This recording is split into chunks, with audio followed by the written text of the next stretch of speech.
Shanghai 312 is becoming Run 312, I guess, right? That's right. We're going to talk about the World Marathon Majors and running events, both local and global, because there's a lot of buzz right now going out around everything from qualifying for Boston to Sydney becoming the first additional major added to the original 6, so now it's 7 World Marathon Majors. And Joy, you just ran a half marathon yesterday, right? Yes, I did. How did that go? One, it was hot. It was hot and humid. The goal was, I had a goal time in mind in the back of my head, and I didn't even look at my watch. I do run walk intervals, 4 ones. Did not look at my watch. All I was looking at was where was the kilometer markers at the 5K, 10K when I fuel. Around mile 11 and a half, I decided to look at my watch and realize that I was going to PR. Yeah. And PR by a couple of minutes from 2019 and on a harder course, which was the Austin Half Marathon, which is a hillier course because Chicago is flat. And in the heat, in the humidity, I'm still trying to figure out how I did it. Well, I know because I coach track workouts on Thursday mornings with our charity team up on the lakefront, and Joy happens to be there every single week doing her speed work. So with F-bombs included. I've seen your times and the volume and the consistency, and I know even the beginning of the year before that, you were using, I think, Run Dot for your training plan and kind of, Run Dot, Training Peaks, going back and forth. And it was kind of curious because we wanted to see who had the best predictor of my half marathon time. So we went through. So we did an experiment, Brian. Yes. So on was it the day before or 2 days before the day half before marathon? There's so many apps out there now with training plans from Runna to Garmin to all these adaptive or AI powered tools and predictive tools that tell you what you think you might be able to do. And some of them are just doing rough estimates based on one little metric they might have from a run. Some of them factor in like the weather, the humidity, the elevation. So we took all of the race predictors that Joy had data connected to. So we had Garmin, yep. VDOT, Strava, and Run Dot. Who was the closest? Bless you. I think it was Strava. No, VDOT was actually closest by literally 7 or 8 seconds. Oh wow. VDOT had me at 2:31:28. I did 2:31:36. Wow. The next one was Strava at, I believe, 2:30. And then would be Run Dot was at 2:23. And then Garmin was the least accurate. Garmin said 2:14, but we all know that Garmin is a bully. It will tell us that we're under training, detraining, overreaching. Well, and Garmin too, actually, one thing we didn't look at, I think Garmin can give you a prediction for just general half marathons. It might not factor in the course, but you can do like the Pace Pro and other ways of predicting how you should pace a certain course. Mm-hmm. But yeah, I think it's interesting to look at all those different tools and see how you do, because all the World Marathon Majors now, I've noticed, are partnered with different apps and tools that are helping Runner or Coupa. Learning how to pace is, I think, a valuable skill, and you definitely have the experience. So pacing. You executed well in the heat. Pacing, fueling, which is always the big thing, and hydration. Yeah. And with both of us, we actually worked the expo. It's been past couple of weeks have been just very busy. I'm surprised my legs were alive. Yeah, I took the easy route. I did the volunteer bike lead role, and I was on a bike biking up and down. He was just doing 40 Lakeshore miles Drive. Cheering people on and leading, clearing the course for folks.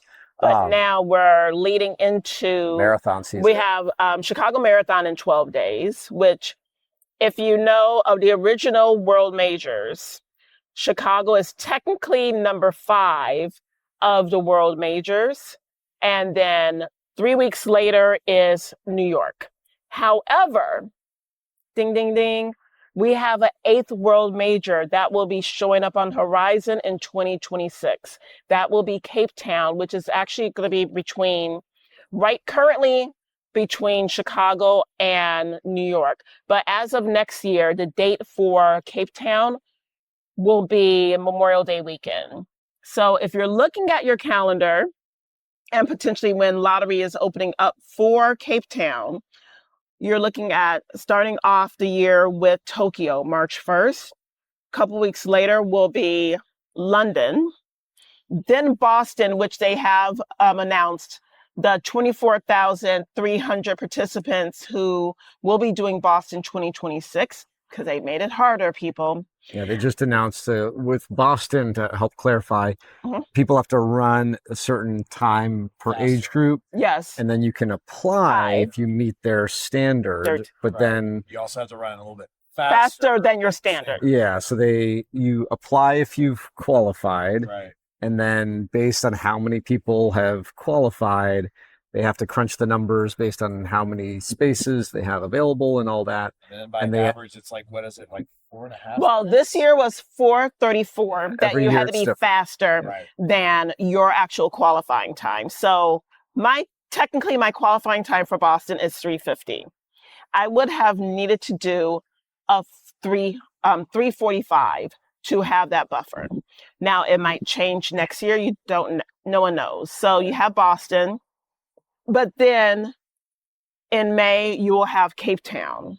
But then fast forward to August, which are the start of the fall races, will be Sydney, which Chris did the inaugural Sydney World Major.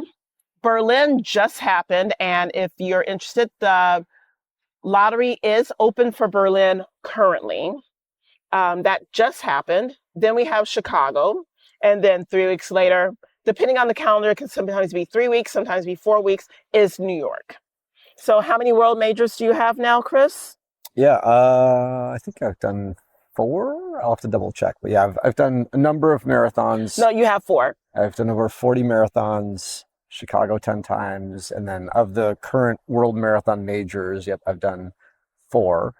And I think we're actually going to do a whole, explainer video on all of the world marathon majors and how you qualify or how do you get into them, because they're all a little bit different, but they all basically have both time standard qualifications you can do. It's not just Boston, but you qualify based on time if you're a very fast athlete. You can also get into charities. Or the general lottery. Yep. And Joy and I are both, we should mention, biased for charities because we coach a local charity, Team End AIDS. So shout out to T2. And we just kind of expanded our offerings. So we've got entries now into Berlin, Tokyo. We're adding Cape Town next year. We've got Sydney, Chicago, New York. So almost all the world marathon majors, you can join our charity team and get a spot. Except for the infamous London. Yeah, London and Boston's really tough to get into, but we might have ways to help people with that. But in general, the fall season has just kind of kicked off with Sydney, like you mentioned, which I just got to do. And it is just a little preview of it. It is the hilliest of the world marathon majors, as the most elevation gain. But I loved the experience. I was so impressed. Just to give a couple quick highlights about it. One, Sydney is a great town, plenty of hotels and all that. Getting to the start line took only like 20 minutes. Like you literally hop on the subway, you get there. New York, it takes like 2 to 3 hours to get to the start line. So logistics were awesome at Sydney. Weather-wise, it's kind of their winter essentially. So I think every year it's going to be essentially the last Sunday in August, which some years might be over Labor Day weekend or the week right before that. So people are thinking about it. Next year, it's the week after the Chicago Triathlon. And then Berlin is a couple weeks after that. Yeah, Sydney did a great job. They expanded the number of people who did the race. Aid stations were great. Logistics were good. Start Village was a little crowded and chaotic. One new thing I was not anticipating was they don't let you into your start corral area until a specific time. So arriving early was actually a detriment. Ooh. And everything we teach our athletes is to arrive early. So they might change that. So moral of the story, read the athlete guide and learn some insider tips as well. But it was a great experience start to finish. You run over the Sydney Harbor Bridge where they always ring in the first city to major city to, ring in the New Year's every year with the fireworks display there. And the Opera House is the finish line. And Wow. you go through there where they have the Olympics, so some of the venues there. So great overall experience start to finish. And then Berlin, which actually has my favorite start line. Berlin, they have a whole pyrotechnics and party at the start. It's one of the flattest courses out there, although they had a really hot year. It was very hot. They did run out of hydration. I will be doing Berlin next year, so I will get to experience that. But I have not heard anything really bad on Berlin at all, with it being flat and fast. And it's a good, plenty of hotels, great city, amazing things to go and do. It's also during Oktoberfest. Yep. So most people fly after Berlin, people fly to Munich and then go to Oktoberfest. So that's something to plan logistically. But they also have a unique lottery system where you can enter with 2 or 3 people rather than by yourself. So if you have someone that you want to do it with, rather than only one of you getting in by the lottery, you can both get in or both not get in. So you can always do it with a group, which is nice. But yeah, it's one of the fastest courses. My main tip though is always check with the international races what their hydration and fueling product is. Right. So always plan that. At Sydney, we wanted to make sure we knew what was going to be offered on course. Berlin, it's changed over the years, but essentially Morton Gills. But electrolyte drinks are sometimes different as well. Yes. Like Tokyo has one called Pocari Sweat. Actually, when I flew to Sydney, we flew through Tokyo. And at the airport, I got some Pocari Sweat just to taste it and see what it was like for maybe doing Tokyo in the near future. And how was it? It was good. Yeah, just a tasty, little sweet electrolyte drink, basically. But it seemed like a good thing you could take a lot in. But you can actually buy samples and mix it. So whenever I have athletes doing Tokyo, my tip is order some Pocari Sweat. I think you can get it off Amazon now, at least in like powder format. And train with what you're going to use on race day. And just like Chicago, we always get our athletes getting familiar with what products are on course. This year it's Gatorade Endurance Formula, which has always been standard, and Morton gels. But knowing where the gel aid stations are and all that is a great way to plan out your course. Right. We were just at an event actually yesterday with the race director, Carrie Pinkowski, talking about the Chicago Marathon. So nothing major, new, different. It's kind of the typical gold standard, I would say, of all the marathon majors. Chicago has the best aid stations. I think I'm spoiled when I did New York and compared it to the Chicago Marathon in terms of aid stations. Chicago, hands down, and I've done about 30-ish marathons. Chicago, hands down, there are 2 city blocks long. Yeah. A block of water on each side of the street, a block of Gatorade, rows stacked high, and it's just efficient. And I think the other cool thing about Chicago, to give one more highlight of that, is the number of neighborhoods, the number of people that come out, like the different experiences you get along the route. 29 neighborhoods that Chicago goes through, and they're expecting a record-breaking number of just sheer spectators. It's over 1.5, 2 million spectators. I really think it should be a national holiday here in Chicago. Sure. I'm just saying. But yeah, it definitely is, one of the most energetic marathons to do, I would say, just in terms of the crowd support. And also if anyone's doing Chicago, if you have your supporters, it's very easy to navigate on the course, just using the train system, or some folks hop on a divvy bike just to get from location to location, tracking your athlete. My friend last year caught me on the marathon course, not once, not twice, 9 times. And then, as you mentioned, after Chicago, this year at least, it will be Cape Town. The Cape Town Marathon, which is not part of the World Marathon Majors yet. But next year, assuming it passes their final kind of criteria checklist next month, it will be moved to May. It'll be on Memorial Day weekend next year, and it'll become part of the spring series of the World Marathon Majors. So whereas in the fall now we have Sydney at the end of August, then Berlin, then Chicago, then New York. Mhm. In the spring, like you mentioned, it's Tokyo, and then I think it's usually London, London first, and then then Boston. and then Cape Town will Right. be added to that. And then 2 years from now, it was originally going to be Chengdu, China, but now it's going to be Shanghai, China. Should be, if they meet the criteria for the next 2 years, they will become the 9th major in the series. So it's growing from the original 6 to Mhm. 9 majors across all the major continents. But yeah, I just did Sydney. I wanted to be there for the So first when year. does Antarctica get theirs? Yeah, I know. So all the major continents for the most part, right? So the big one, I think a lot of people don't realize, next year, Cape Town is going to be very unique because it'll be the first marathon major in the Yeah, African continent. continent, right? And with how many Kenyans, Ethiopians, Oh, you think of right. African runners, how big running is for the elites, but also, I did the Two Oceans Ultra Marathon in Cape Town several years ago. And the ultra marathon running community down there is bigger than anything in the world. If you're familiar with an ultra marathon, basically anything longer than a marathon from just 50 kilometers or 31 miles and up are considered ultra marathons. And in the US, the biggest ultra marathon is maybe, I think, 1,500 to 2,000 people. Yeah. In South Africa, Two Oceans and the Comrades Marathon, which is a double marathon and also the world's oldest marathon, is actually a double marathon. Those two races both typically have over 20,000 people doing an ultra marathon. Wow. And the amount of history and kind of community built around that is unique to anywhere else in the world.